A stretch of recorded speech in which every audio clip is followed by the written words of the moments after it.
ज्ञान योनि पर ब्रह्म है, जो नित्य है, सनातन है।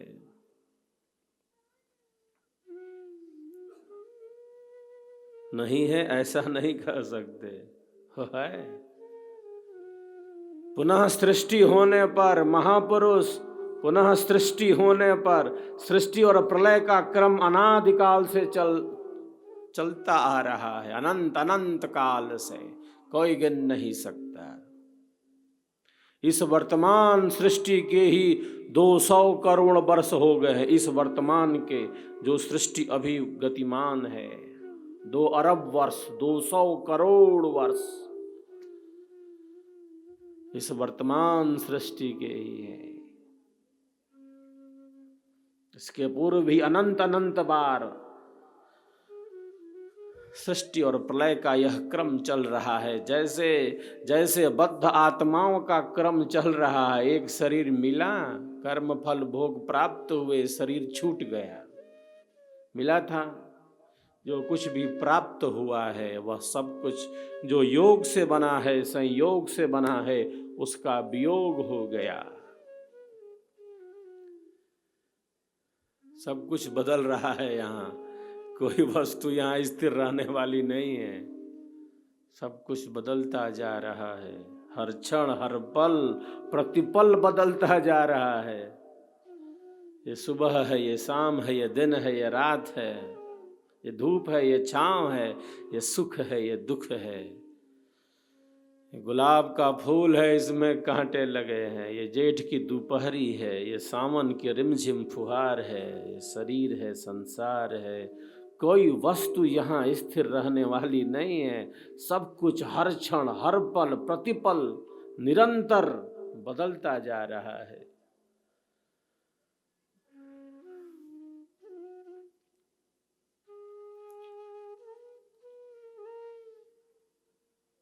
मित्र प्यारे, सोच देखो, विश्व में क्या नित्य है। दृश्य जो विचित्र भासे वह सभी अनित्य है। जो आज देखो कल नहीं, जो कल रहा सो अब नहीं। प्रकृति का यह खेल है, क्षण क्षण बदलता सब सही, क्षण क्षण बदलता सब सही। परिवर्तन इसका नियम है। शरीर मिला, शरीर की एक सत्ता हुई, बढ़ बढ़ के बढ़ गया, तो घट घट के घटने लगा। अब और घट नहीं सकता, अब और घटाया नहीं जा सकता। विनश्यति, नष्ट हो गया।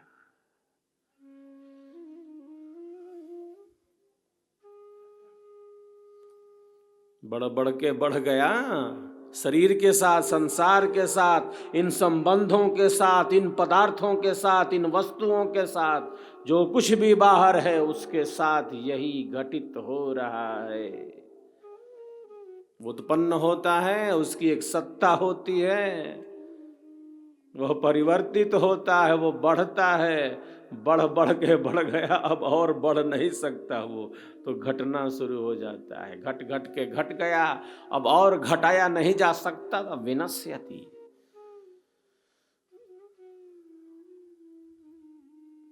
शरीर के साथ, इस संसार के साथ, इन भोगों के साथ, इन पदार्थों के साथ, इन संबंधों के साथ, जो कुछ भी बाहर, जो कुछ भी बाहर दृश्य है, जो कुछ दृश्यमान है,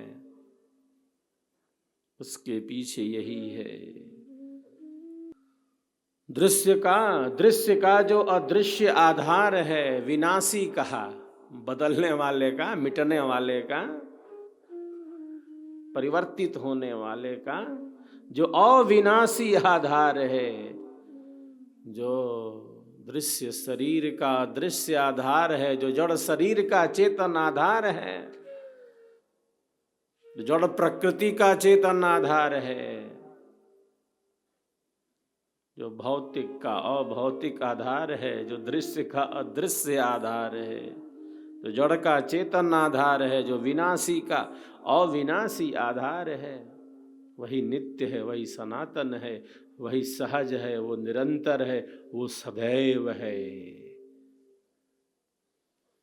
उसी अदृश्य से ये दृश्य है। इसके भी मूल में वही है, सबके मूल में वही है। ये शरीर भी उसी ने दिया है। हमारा रहता तो हम लेकर चले जाते कि हम यही हैं, हमारा शरीर है, हम ही हैं, ये बस, इससे भिन्न हम कुछ हैं नहीं। उसने दिया है। हमारा रहता तो हम अपना कोई सामान कहीं छोड़ देते हैं क्या? बहुत संभाल कर रखते हैं। ये शरीर अगर हमारा रहता, अगर ये शरीर हमारा रहता तो हम इसको लेकर चले जाते हैं। हमारा है नहीं है, हमें मिला जरूर है, हमारा है नहीं, उसने दिया है। उसने बड़ी कृपा करके दिया है। शरीर, संसार, इन पदार्थों के मूल में भी वही सत्ता है, वही सत्ता है जो नित्य है, जो सनातन है, जो सहज है, जो निरंतर है।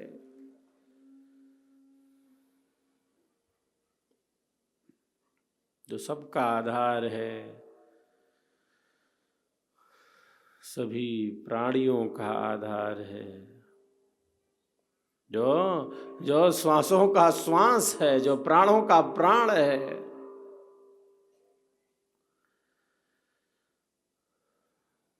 अनंत अनंत जन्म और जीवनों से यह सब घटित होता चला आ रहा है।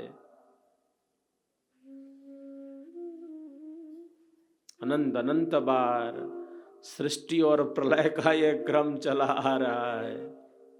जैसे बद्ध आत्माओं का क्रम चला आ रहा है।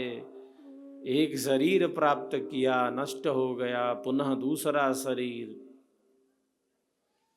जन्म मरण की यह यात्रा,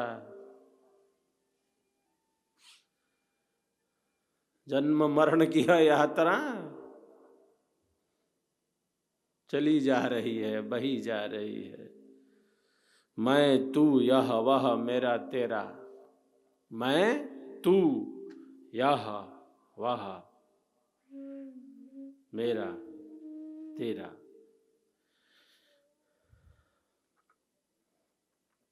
अनंत अनंत जन्म और जीवनों से नाना प्रकार के कर्मों को करता हुआ, नाना प्रकार के शुभ अशुभ कर्मों को करता हुआ, अनंत अनंत शरीरों में रहता हुआ यह आत्मा संसार सागर में जैसे बहा जा रहा हो।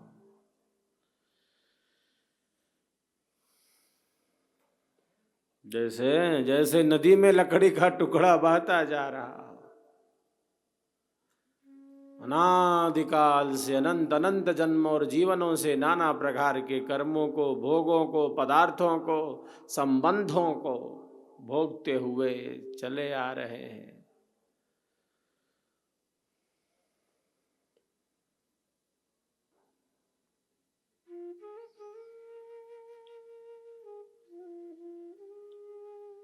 सद्गुरुदेव कहते हैं, कर विचार मैं कौन हूँ,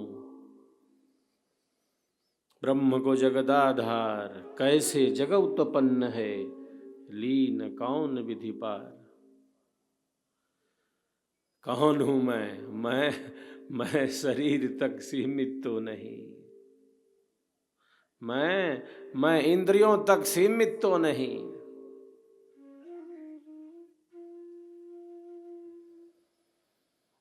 मैं संसार तक सीमित तो नहीं। आत्मज्ञान की विस्मृति ही दुखों का कारण है। खुद को न जानना ही सबसे बड़ा दुख है। इससे बड़ा दुख और कोई नहीं। सबसे बड़ा दुख क्या है? सबसे बड़ा जो दुख है वो यह है कि स्वयं का ज्ञान नहीं। आत्मज्ञान की विस्मृति ही दुखों का कारण है। स्वयं को न जानना ही सबसे बड़ा दुख है। उस संसार में तो जैसे दुख का ही सागर है ये।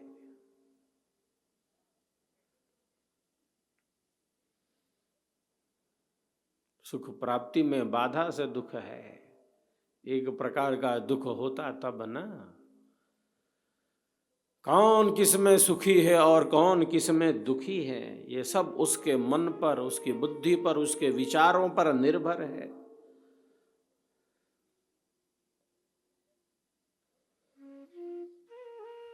संसार के सभी विषय वस्तुतः दुख रूप ही है। तो एक साधक, एक साधिका का क्या चिंतन है, कितना दुख भोगेंगे? अनंत अनंत जन्मों से यही भोगते तो आ रहे हैं, कितना भोगेंगे? अभी कितना भोगना है? ऐसा चिंतन होता है साधक साधिका का कि अनंत अनंत जन्मों से सब भोगते चले आ रहे हैं।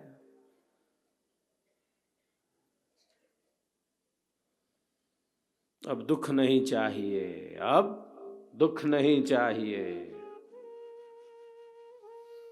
दुख नहीं चाहिए, यही संकल्प है। भोग लिया, आप देख लिया, आप जान लिया, आप समझ लिया, आप कितनी बार समझेंगे?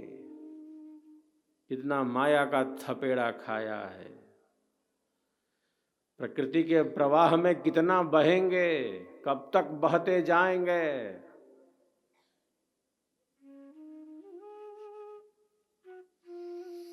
आचार्य प्रथम ने बराबर यह संदेश दिया, प्रकृति पर विजय, प्रकृति पर विजय प्रकृतिवादी नहीं करता, प्रकृति पर जो विजय है वह अध्यात्मवादी करता है, विहंगम योगी करता है। वो प्रकृति से परे की छलांग लगा लेता है, वो प्रकृति से परे की छलांग लगा लेता है।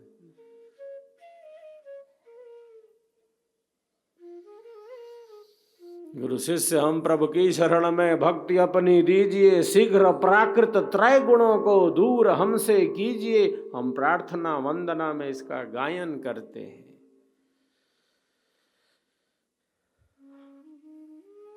शीघ्र दूर करिए, अति शीघ्र। प्रार्थना इसीलिए करते हैं दुखों से मुक्त हो जाए। जो बंधन में है, जो बंधन में है वो केवल बंधन में ही रहने के लिए है क्या? जो बंधन में है, जो दुखों में है, वो केवल बंधन और दुख में ही रहने के लिए नहीं है, वो तो मुक्त हो सकता है, वो तो परम आनंद में स्थित हो सकता है। दुख भोगने के लिए थोड़ी है भोगता रहे।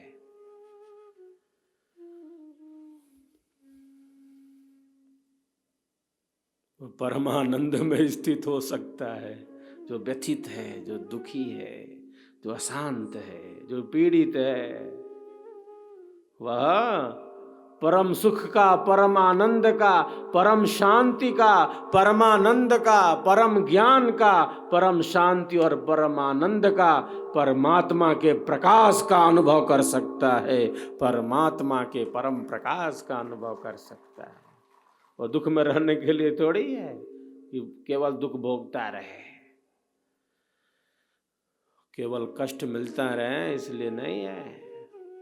सबके भीतर असीम शक्ति है, सबके भीतर अनंत आनंद है।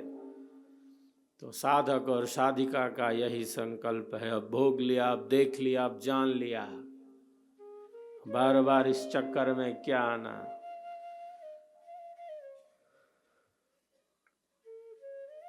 दूर कर दो प्रभु, शीघ्र दूर करो। अपने अपने श्रेष्ठ संकल्पों की निरंतर पुनरावृत्ति, अपने अपने श्रेष्ठ संकल्पों की निरंतर पुनरावृत्ति, जो हमारे लिए कल्याणकारी है, जो हमारे लिए अच्छा है, उससे हम अलग नहीं हो सकते। महाप्रभु महाप्रभु अनंत दयामय, उनसे तो ही मिलाऊंगा, कहें सदा फल, कहें सदा फल, परमानंदा आवागमन मिटाऊंगा, आवागमन मिटाऊंगा। जिसने देखा है उस परम मार्ग को, उस परम सत्य का जिसने अनुभव किया है, वही अन्यों को करा सकता है।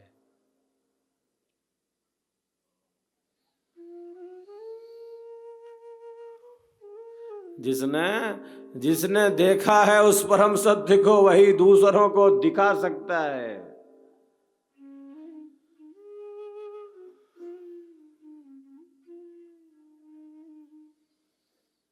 जो पहुंचा हुआ है उस मार्ग से चलकर वही दूसरों को पहुंचा सकता है। जो आंख वाला है दूसरों को रास्ता बता सकता है।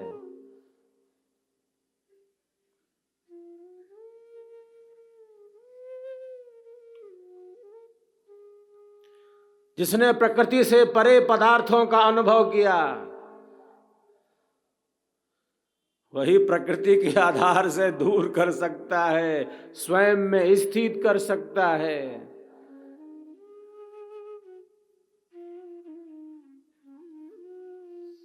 सद्गुरुदेव क्या कहते हैं? मैं बतलाऊंगा अद्भुत मार्ग योग विहंगम, मैं तुमको बतलाऊंगा और केवल बतलाऊंगा ही नहीं, यदि विधिवत तुम साधन करी हो अमर लोक पहुंचाऊंगा। केवल बतलाने के लिए सद्गुरु नहीं आते कि बतला देंगे। बतलाने से शिष्य का कल्याण अगर हो जाता तो फिर पहुंचाने का दायित्व भी उसी का है। केवल बतला देने मात्र से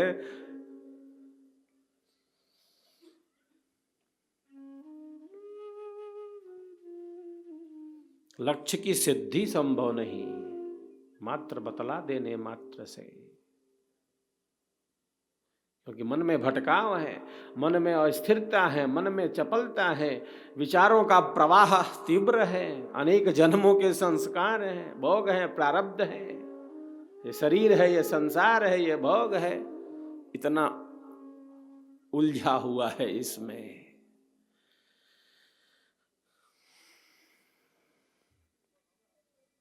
इतनी उलझन है इसमें,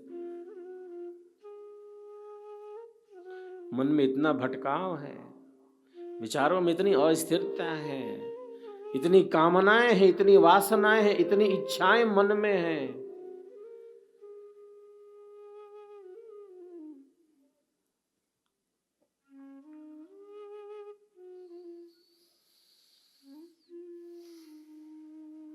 प्रथम जो भक्त है उसी भक्त को आर्त भक्त कहते हैं। वो दुखी है,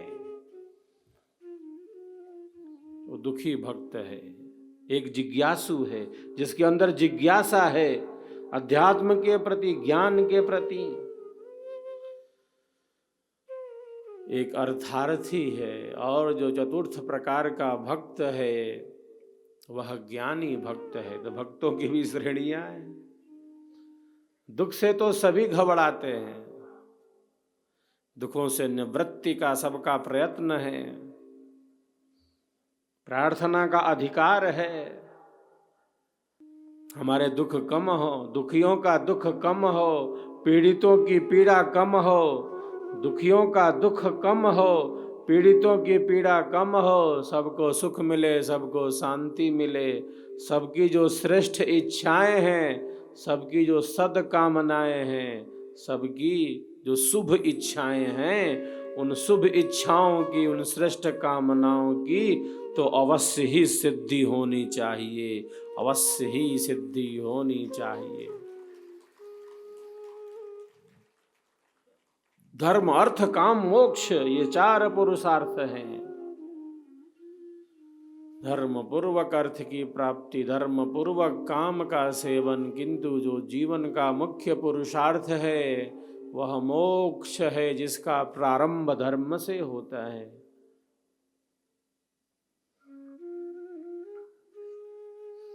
बहुत बार अनेकानेक कारणों से हमारी जो इच्छाएं होती हैं मन में,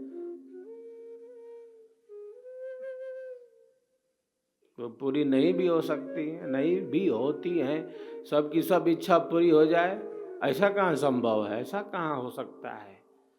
सब